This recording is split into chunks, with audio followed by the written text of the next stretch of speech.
Rais wa Marekani Bwana Donald Trump hawezi kuifanya Marekani ikawa great again, na hili linakuja baada ya kuchukua ushindi wa urais baada ya kuwa rais wa Marekani tu pale pale mwaka 2025 mwaka jana, kuna tukio lilitokea. Ukija upande wa Mashariki ya Kati, eneo zima la Mashariki ya Kati, Marekani ina kambi kubwa sana ya kijeshi katika nchi ya Qatar. Ndani ya nchi ya Qatar ndiko ambako pana kambi kubwa sana ya kijeshi ya Marekani. Sasa wakati pana vita ilikuwa ikiendelea baina ya Irani na Israel, wakati mmoja Israel iliishambulia kambi ya Marekani iliyopo Qatar kwa kuipiga makombora kwa sababu walihisi kule kuna viashiria vya Irani kidogo, kuna kama vile palikuwa walihisi Qatar kama anashirikiana na adui. Lakini ile ilikuwa sio tu kumpiga Qatar wala sio tu kuwapiga Irani, bali ilikuwa inatoa sign, inatoa ishara kwamba hata nyinyi Marekani, maana Israeli kaipiga kambi ya Marekani ndani ya nchi ya Qatar, lakini Marekani wala Trump hakuna kauli ambayo walitoa. Ilikuwa ni ishara kwamba hata nyinyi Marekani muda wenu umeisha. Your time has come to end. Muda wenu kwisha. Sisi ndio super power wapya, sisi Israel.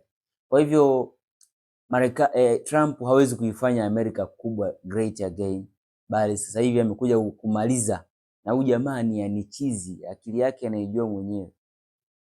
Sasa kuna hatari kubwa mno ya Marekani kutumia silaha za nyuklia ama silaha zenye hadhi ya nyuklia ama silaha zenye hatari kubwa katika mzozo wake na Irani, katika mzozo wake na Persian Gulf, katika mzozo wake na Arab Gulf kama ambavyo inataja.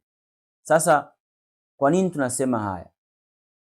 Tunasema haya kwa mujibu wa kauli za Mtume sallallahu alayhi wasallam juu ya yanayoendelea pale katika eneo lile. Mtume analitambua kama eneo la mto Euphrates.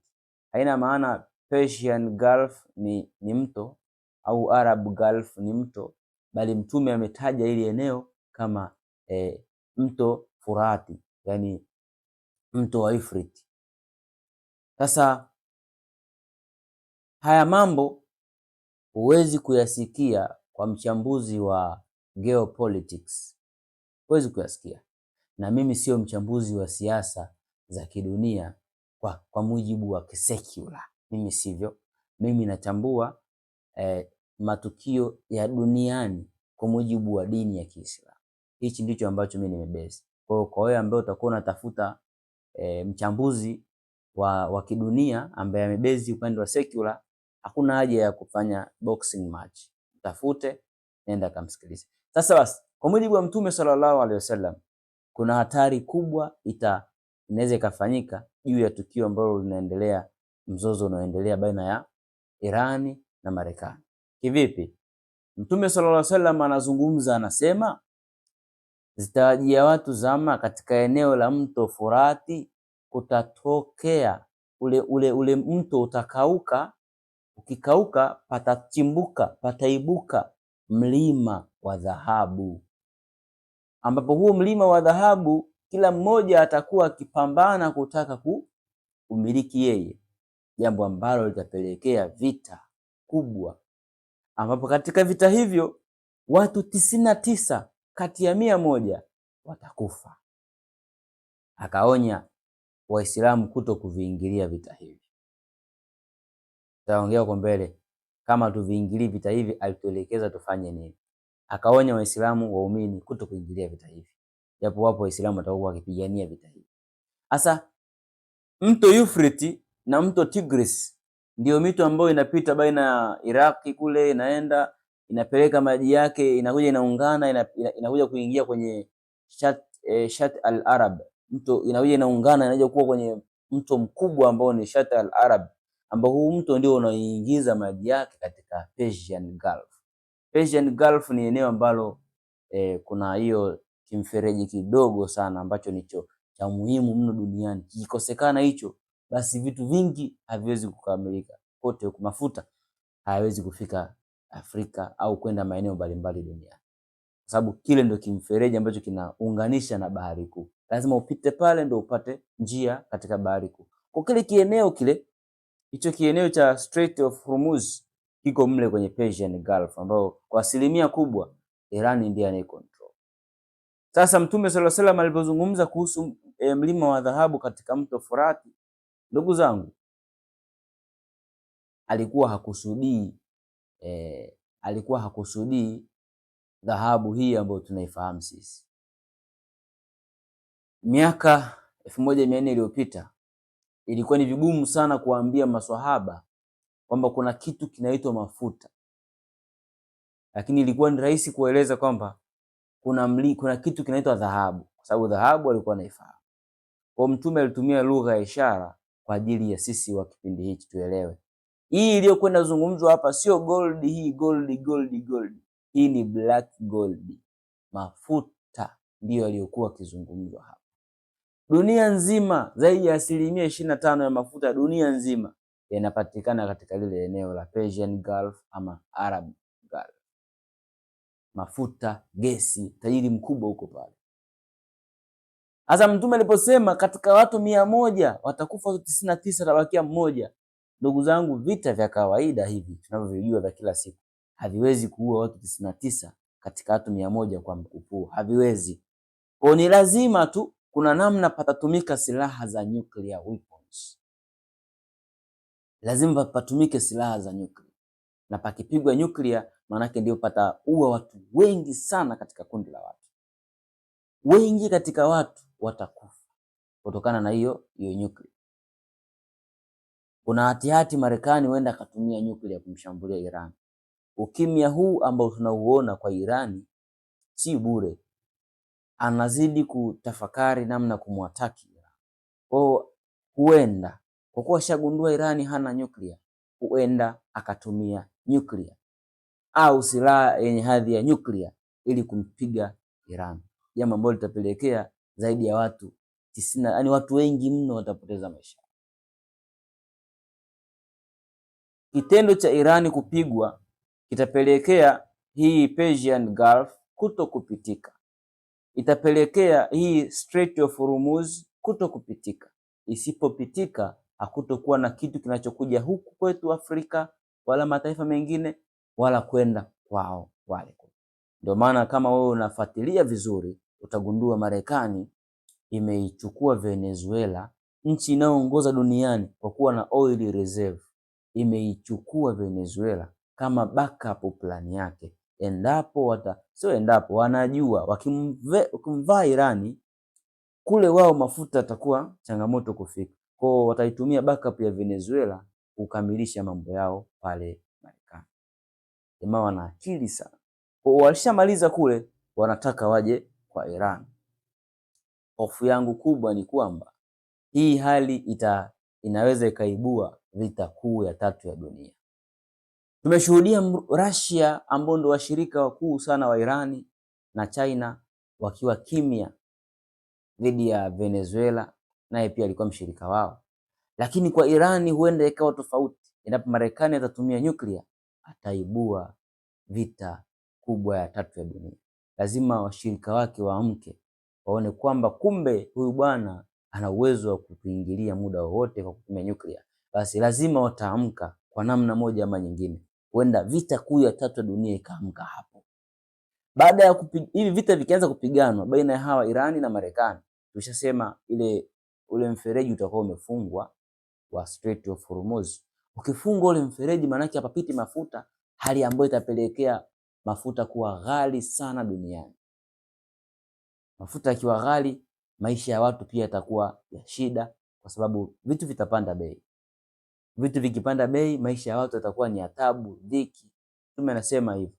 Mtume anasema ya watu kipindi ambacho utakuwa na ukame ambao utapelekea njaa na dhiki kubwa kabisa, kiasi kwamba atapita mmoja wenu juu ya kaburi la mwenzake aliyekufa, atamani yeye ndiye angelikuwa ndani ya lile kaburi. Haya ni maneno ya Mtume sallallahu alaihi wasallam. Nini kifanyike? Hii Strait of Hormuz itafungwa, hali itakuwa mbaya, hali itakuwa ya dhiki. Mtume sallallahu alaihi wasallam anasema nini kifanyike? Anasema Mtume sallallahu alaihi wasallam, kitajia watu kipindi ambacho awali alianza kutoa tahadhari. Mtume sallallahu alaihi wasallam anasema mwenye ardhi yake ailinde ardhi yake, mwenye mnyama wake, ng'ombe, mbuzi, kondoo, walinda wanyama wako, mwenye ngamia wake, ngamia, farasi, punda, linda ngamia wako, kabla kijawajia kipindi ambacho kutakuwa na shida, dhiki, tabu. Shida yenyewe ndio hii hapa inayozungumzwa.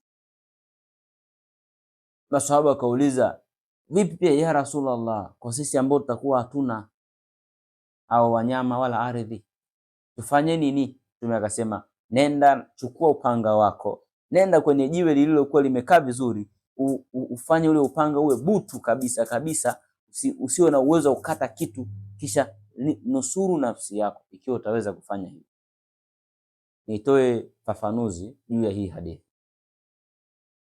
Kwa sisi ambao tunaishi mijini, Dar es Salaam, Mwanza, Dodoma, Arusha, vipi wewe utaweza kutafuta ardhi? Utaweza kutafuta ardhi ya kilimo ukiwa mijini hapa kwenye watu zaidi ya milioni 5, 10 na vipi utaweza kutafuta ardhi kwa wakati kama huu? Vipi utaweza kufuga wanyama hapa mijini? Vipi utaweza kufuga wanyama hapa mijini? Utafugaje wanyama? Huwezi kufuga wanyama. Ndio maana hasa hii ni kauli ya Mtume inayoeleza watu tutafute plani B. Yaani usikae kizembe wakati huko hapa panapotokea hii dhoruba, unajua kuna plani B yangu, niende wapi? Countryside, yani maeneo ya nje ya miji huko vijijini, ambako unajua naweza nikapata shamba langu hili hapa nikafuga. Maana lengo la kupata shamba ni nini? Mtume anamaanisha usikose chakula. Lengo la kuwa na ngamia au punda au farasi ni nini? Usikose usafiri. Lengo la kuwa na mbuzi, ng'ombe au nini hawa kondoo, usikose nyama na maziwa. Unatulia ili kuepusha ghasia, kukimbia mchakato. Kuna kipindi mchakato ukifika huwezi kuhimili, kimbia, hautoweza. We cannot survive in the cities. Hatuwezi kusurvive tukiwa mijini na hii hali itakayokuja. Ishara ndogo kwamba hatutoweza kusurvive tukiwa kwenye miji. Mwezi wa 10 mwaka jana kulitokea dhoruba, tukaona tumewekwa ndani siku 3 si 4. Tuliona hatari yake, ile ilikuwa ni advertisement. Hasa hali hii ya kufungwa kwa Strait of Hormuz itakuwa mara 70 mara 100 ya ile pale. Kwa ndugu zangu, Mtume ametupa tayari njia, option. Tuwe prepared, tunakaa mijini sawa, lakini andaa plan B kwamba nikiona siku hivi kule Mashariki ya Kati kumekuwa hivi na ishara zimenionyesha hivi, nakimbilia shamba. Shamba ndo option ya kuishi, kisubiria mauti ya kukute basi, sababu dunia hii inakwenda mwisho. Mwenye dunia yake anaifikisha mwisho, lazima mwisho ufike. Dunia imetapakaa uovu, chafu, dhulma, kila aina ya ubaya imetapakaa. Kwa mwenye dunia yake lazima aifikishe mwisho. Mimi yangu ni hayo kwa leo. Nafikiri tumepatana kuelewana kwa ambao tulikuwa tukisikilizana. Allah atunusuru na fitna hizi, na vile vile pia atupe ufahamu wa kuyafahamu mengi zaidi ili tuweze kukumbushana zaidi. Natakia siku njema. Asalamu alaykum wa rahmatullahi wa barakatuh.